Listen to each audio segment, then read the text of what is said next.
Hello and welcome to another YouTube video here on this channel. Today I am taking a look at Supernotes, which is a fairly new markdown-based note-taking app that I have been liking a lot. So the first thing is the home page, and you can actually view this in different ways. So you can view this as a list, you can view this like this as well, or even in a graph. I like the graph view just to see how my different notes are connected. It isn't a necessity, but it is good to have. You can also have it as a 3D view.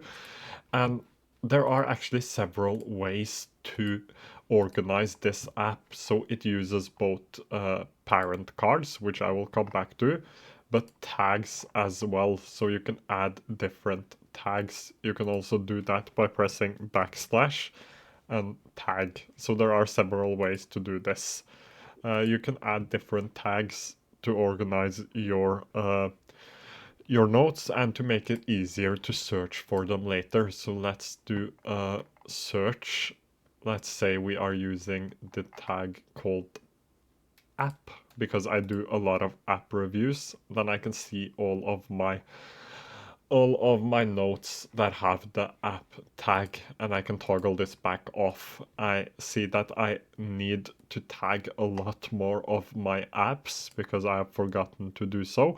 Then you have the thoughts page, which just is your cards without a name, content, or a hierarchy. So if I haven't given this a parent card or I haven't placed any cards underneath this will end up in thoughts. So I use this as my inbox. So every time I write a note, it goes here. Then when I have the time, I will go in and organize my notes. So I actually use every form of organization possible in this app, just simply because I want to be able to find my different notes. So I use both parent cards and I also use tags, and I use backlinks. Backlinks is probably the easiest way to find the things you are looking for because our brain thinks in different connections. So if you find one idea, you will be able to find all of your ideas. That's why I like using backlinks. This has a soft limit on the notes, so you will get a soft limit. I can't remember how uh, how much it was, but as you can see, this one is quite long. I haven't gone through it and distilled it yet, but this is 7,775 characters over the soft limit. I actually like having a soft limit because most of your notes should be compact with only one idea. My book notes are the only things that are a bit longer. Then I take all of these notes I've taken, I delete some of them and I make separate cards for each one of them. So that's actually how I do it. So having a soft limit is great. A hard limit wouldn't be as good, simply because I wouldn't be able to put my notes somewhere before I would distill them. So overall, I honestly think this app is actually quite good. And you can also archive your different notes. So when I'm done with something, I will archive it. And you can move your notes into different places. So now I have it in my resources, but I could easily move this app. If I had a project, let's say a YouTube video, I could change the parent card of this app, or I could have it in both places.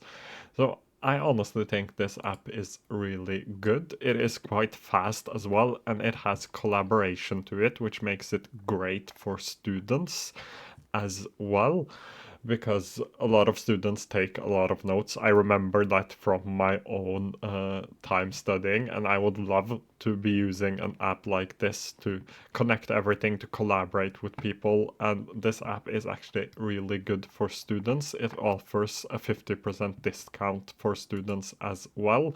So I have just been using it for a couple of days. As you can see, I started on Friday and I didn't take any notes on Saturday because I didn't sleep and I didn't work at all. But you can see all of your notes from different days, so I can go into my different days and see all of the notes I have made. and that's a cool feature as well. Then I can jump back to today. But I am organizing this into para, and I have a parent card for all of my para areas or areas, projects, resources, and archive. I haven't archived anything yet because I am not done with any of my projects. That's why you see the card archive here. You can also do comments, likes, which is another good thing when you are collaborating with others. But overall, I would say that this app is really good. It doesn't have offline access yet, but it is coming. I'm using the web version, not the app, but on my phone, I am using the Test Flight iOS app, which also is really good. So overall, I would rate this app quite highly, and I would recommend it to a lot of people, especially students or just people who want to be able to take notes, link their notes together, and have compact, easy to read notes. I would actually recommend this app to those as well, for people who want compact ideas or a Zettelkasten system, which is a great way of note taking. This app would be perfect. So if you haven't tried it out yet, they have a free plan that allows you 40 cards, so you can actually test it out. I did that on Friday, and I looked a bit on it on Saturday as well. And it's just a fun, good app to use, and it does the job quite well. I haven't been using it for my task management. I have been using it to write down gift ideas. That's what I have in my tasks, but I haven't been using it for task management because I don't believe that it is too good for basic task management, but I might be wrong. There are With a lot of these apps, you can bend them to suit your workflow.